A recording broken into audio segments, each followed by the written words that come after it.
But let's go into best skill for this one. And Lisa, why don't you let our listeners know before we get into the nominees? Why don't you let them know perhaps what we mean on A3 when we're looking for best skill? I mean, best skill is that play that naturally when you're watching the game, it's like, whoa, she just did that. You can't help but audibly gasp at what the player just did on the field.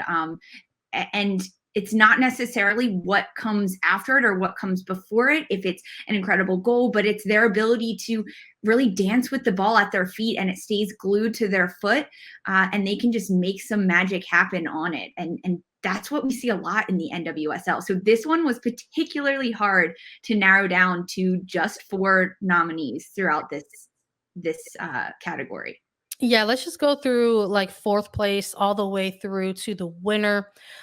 Starting off in fourth place with 5% of the vote, it was Carly Lloyd and her skill set with Gotham FC, followed by Sophia Smith of Portland Thorns with 8.3 of the vote. And then we've got Martha with Orlando Pride in second place with 30% of the votes. And the winner in Eugénie Sommer of OL Reign with 56.7% of the Twitter fan poll results. And honestly, this one for me was hard to go through and take a look at. But if I was voting in the Twitter poll awards, I was going with Martha of Orlando Pride. I'll put myself on blast. I've got a soft spot for Martha and what she brings to the game.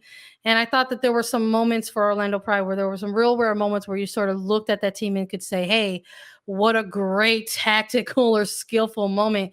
And this was one of those moments for them. But Eugénie Le Sommer walking away the winner in this one, Lisa. And I remember when this goal happened, we talked about it endlessly during that week when it happened. Why don't you let me know your breakdown of that? Yes, I mean, Eugénie Le Sommer, she won this ultimately. And this was the move and the skill that was talked about across Twitter and social media for like almost over a week, from one weekend of games to the next weekend of games after it happened. I will touch on your Marta skill as well, because I think that one's fun. But for Le Sommer, it's the moment when she gets the ball. It's a long ball. She's on the left side of the flank. She only has one defender to beat. So it's really a 1v1 social battle against her defender. She brings the ball inside. She cuts it outside, forces the defender to do an entire spin around the ball, putting her back to the ball to come back and defend. So cuts outside and then cuts it back inside. The defender slips and falls.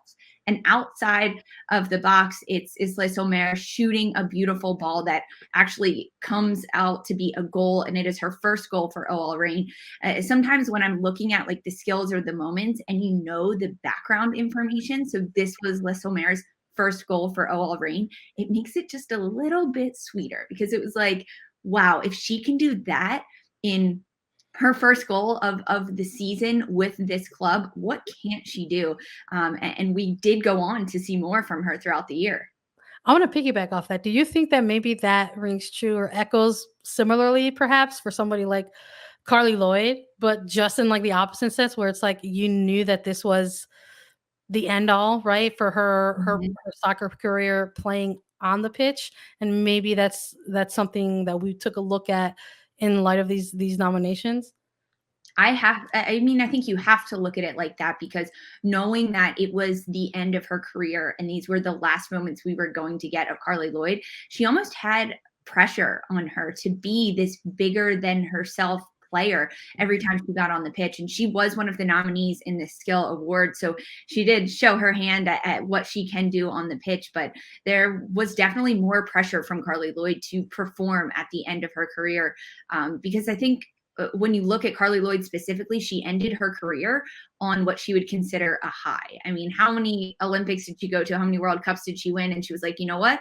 I won bronze. I'm tapping out. I'm going to the playoffs with my club team. And then I'm tapping out and I'm going out on a high. You don't really want to come down from that, or at least plateau off of that. Yeah, that's an interesting point, Sandra. You know, I gotta say, I'm thrilled with all the nominees and including the winners as well. The fans have spoken. I'm always going to respect that. But in terms of like maybe that extra nominee that we wanted for either of these categories, whether it's best assist or best skill. Is there anyone in particular that you've been thinking of? I'm going to give you some time to think about it if you didn't get a chance to think about it yet, Lisa. I am going to say for maybe best assist, I also would have maybe included another Washington Spirit player and somebody like Andy Sullivan. Trinity Rodman, it took her a little bit of time to get going in this regular season.